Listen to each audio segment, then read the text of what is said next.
Olá, oitavo ano, sejam muito bem-vindos a mais uma aula. E agora nós iremos falar um pouquinho sobre o processo da gravidez. O processo da gravidez ele vai ocorrer assim, só- ah, assim que esse embrião foi implantado no útero, tá bem? A gente vai ter uma gravidez efetiva a partir desse momento. Mas esse processo vai se iniciar, né, lá na fecundação. Mas só é efetivada mesmo quando eu tenho essa implantação no útero. Mas ele se inicia lá na fecundação, quando eu tenho um encontro do ovócito com o espermatozoide. E esse início vai se dar por uma corrida, na verdade, entre todos os espermatozoides que são liberados, os milhões de espermatozoides que são liberados ali no canal vaginal. Eles vão iniciar uma corrida até o ovócito. Quando eles chegam no ovócito, eles vão cercá-lo e começar a tentar adentrar nesse ovócito. Eles precisam que o seu núcleo chegue até o núcleo do ovócito. Eles vão contar com a ajuda de algumas enzimas digestivas que eles têm presentes para poder quebrar algumas barreiras que tem em volta desse ovócito para poder entrar efetivamente nessa célula e juntar os DNAs, tá bem? Então, visto que um espermatozoide conseguiu entrar, nenhum outro consegue entrar. Existem alterações químicas que não permitem mais a entrada de outro espermatozoide. Ocorre o processo da fecundação, e aí nós já temos uma célula única, né? Essa célula única que vai se chamar no momento ali da fecundação de óvulo, mas quando eu junto o material genético, ela vai vir se chamada de zigoto, a primeira célula que todos nós já fomos. E essa célula vai começar a passar por sucessivas divisões e vai andando entre aspas, né, na tuba uterina. A tuba uterina ela tem uns cílios e vai empurrando esse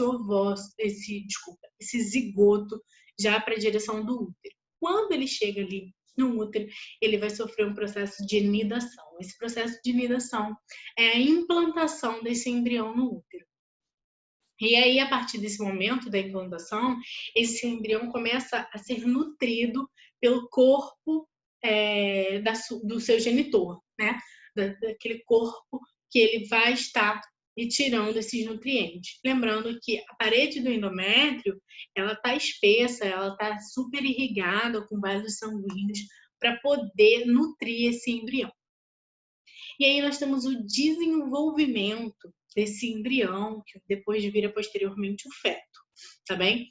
Esse embrião, que vai virar um feto depois, esse processo todo da gravidez leva 40 semanas ou 9 meses, normalmente. Podem existir processos que são mais curtos, tá? Alguns um pouquinho mais longos, levando não 40 semanas certinho, mas mais um pouquinho, mas é bem mais raro, principalmente esse que leva mais. Normalmente as crianças nascem mais prematuras, que chamam que é um pouquinho antes, tá bem? Dentro desse útero, eu não tenho só o feto, né? Eu tenho os anexos embrionários, como a placenta, o cordão umbilical e o saco amniótico. Vamos ver o que são eles, né? A placenta, ela é só dos mamíferos e alguns tipos de mamíferos que a gente chama de placentários. Existem mamíferos que não são placentários, ok? Essa placenta, ela é por ali que ele vai receber os nutrientes, é por ali que ele vai receber o oxigênio e tudo que ele vai precisar.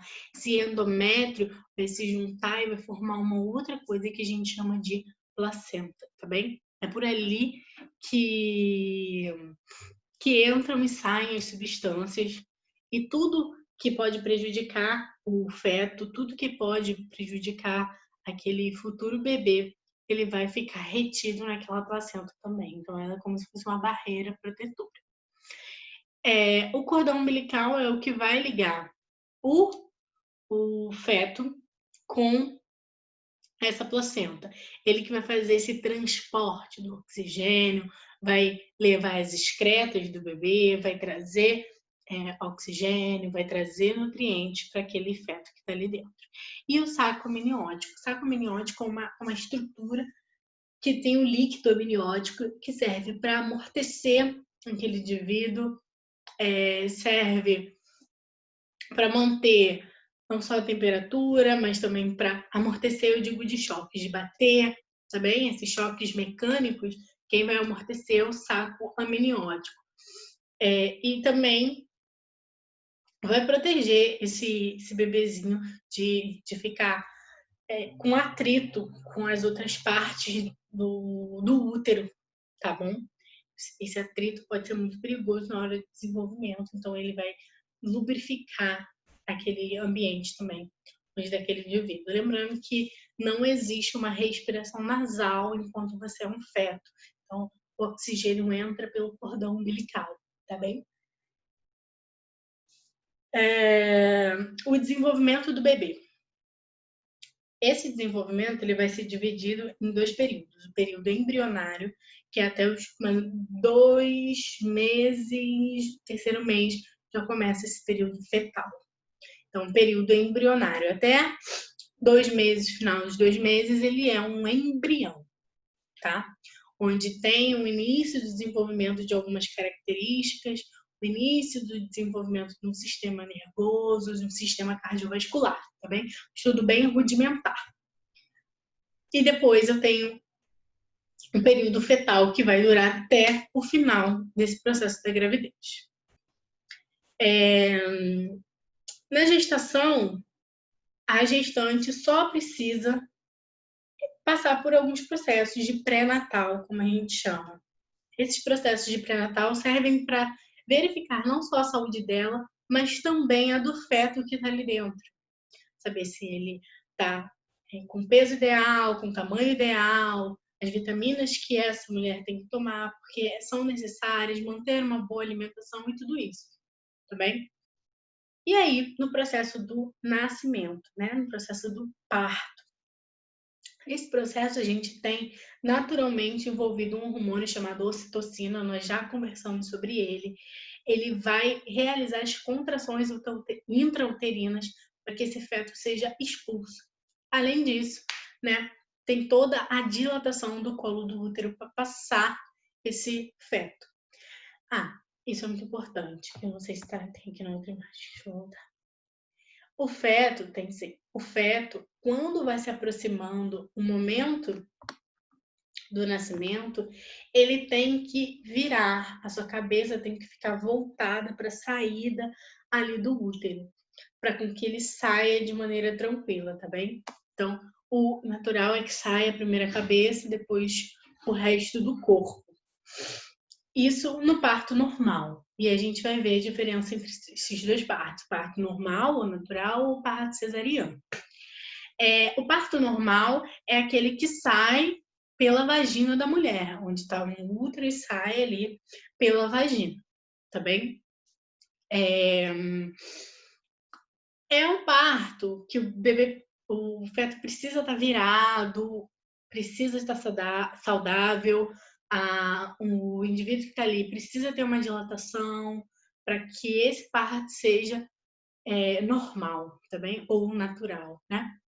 E aí também tem o parto de cesariana. A cesariana é uma cirurgia que se faz, é um processo cirúrgico onde você vai abrir a barriga, abrir o útero para retirar esse feto. Normalmente deve ser feito quando há risco de vida ou para o feto ou para o gestante, tá?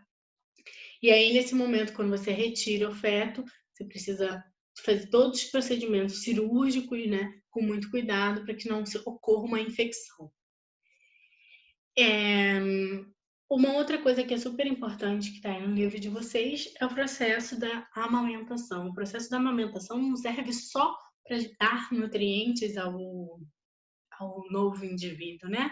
Que está ali presente, que acabou de nascer, mas também o transporte de anticorpos também entre aquele corpo que está amamentando e aquele corpo que está sendo amamentado. Então, é extremamente importante esse processo da amamentação, né? Muitas pessoas não conseguem amamentar, muitas crianças não têm como ter esse acesso ao leite e, infelizmente, tem sim um débito aí não nutricional, porque outras coisas conseguem compensar, mas imunológico. É extremamente importante esse contato da pessoa que amamenta e o bebê que está sendo amamentado, para essa troca de anticorpos ali, onde o bebê está sendo imunizado. É o primeiro tipo de imunização que esse indivíduo vai sofrer e é extremamente importante. Tá bem? Além desse leite ser extremamente nutritivo, tá? E a gente entra nessa parte final falando sobre gêmeos. A gente tem dois tipos de gêmeos univitelinos e gêmeos bivitelinos, né? Os gêmeos monozigóticos, os gêmeos dizigóticos. Deixa eu dar um zoom aqui para vocês darem uma. Ah, aqui não dá para dar zoom. Então, o que a gente tem aqui? A gente tem, nessa primeira imagem, gêmeos dizigóticos ou bivitelinos. O que isso significa? Significa que houve uma dupla ovulação. Ou seja, saíram dois ovócitos. Lembra que eu falei para vocês lá na outra aula que saía um único ovócito normalmente? Mas existem variações de tudo, inclusive da ovulação. E pode sair mais de um ovócito. Quando isso acontece e esses dois são fecundados, são formados dois indivíduos diferentes. Podem ser até de sexos separados. Esses são os famosos gêmeos que não são muito parecidos, né? Que pode ser uma menina e um menino, são gêmeos dizigóticos, porque cada um veio de um ovócito e um espermatozoide, o outro veio de outro ovócito e outro espermatozoide. Então, a carga genética é completamente diferente, tá bem? Já os gêmeos monozigóticos ou univitelinos, eles têm uma grande questão. Eles vieram de um único espermatozoide e de um único ovócito. Como assim? Lembra que eu falei para vocês que passa por um processo de divisão celular? Essa divisão, ela normalmente vai se aglomerando e formando posteriormente os tecidos. Mas às vezes, essa divisão ocorre demais, vamos dizer assim. E aí, não se forma só os tecidos, mas se divide em duas partes completamente diferentes. E aí eu vou formar dois indivíduos diferentes. Então, através de um zigoto, eu estou formando dois indivíduos diferentes. Só que a carga genética deles é exatamente igual. Então, são os gêmeos mais parecidos, que vão ser do mesmo sexo, gêmeos univitelinos e monozigóticos, eles só podem ser do mesmo sexo. Então, se teve a junção para formar uma menina, os dois serão meninas. Se foi para formar um menino, os dois serão meninos, tá bem? Então, não tem como eu ter gêmeos diferentes sendo monozigóticos, tá? E aí, tem uma indicação de filme que eu sempre passo para os meus alunos, pelo menos um trechinho do filme quando a gente tá em sala de aula, que é o filme Juno, que estava ali embaixo. Esse filme é muito legal, eu assisti quando eu era mais nova também.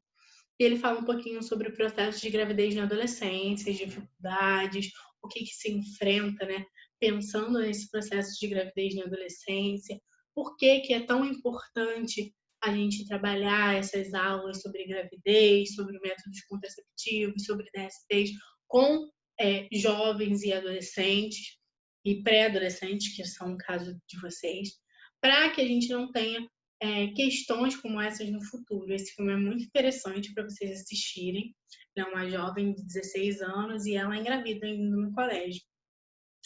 É um pouquinho mais, é um retrato um pouco mais bonito dessa gravidez na adolescência, porque nos Estados Unidos tem processos de adoção intrauterinos, né? Então ela não fica com esse indivíduo, com esse bebê, é outra pessoa que fica. Mas a grande questão é saber qual é o processo que uma adolescente passa, né? Um adolescente passa quando se encontram grávidos, porque duas pessoas ficam grávidas nesse momento. A responsabilidade não é só de uma, mas das duas pessoas que estavam dentro desse processo. Então tem que se pensar muito nisso, tem que se abordar muito isso com os jovens e com as crianças, né? Principalmente os pré-adolescentes e os adolescentes, para vocês entenderem tudo isso. Então, vejam um trechinho do filme, o filme é bem legal, é bem divertido, é um pouquinho antigo, mas é muito bom ainda. E bem atual, né? A gente falando de gravidez na adolescência, quantos vizinhos e vizinhas de vocês, pessoas que moram perto da casa de vocês não conhecem, que engravidaram na adolescência, tiveram que deixar de fazer coisas que gostariam de fazer. Eu conheço vários, tenho até amigas que engravidaram na adolescência e deixaram de fazer algumas coisas. Lembrando que não é o fim do mundo também, mas é muito bom quando essa gravidez é planejada, ela é esperada e a gente pode dar a melhor assistência não só para a nossa vida, mas para a vida desse novo indivíduo que está vindo aí. Então, fiquem com essa reflexão. Um beijo, pessoal, e até a próxima.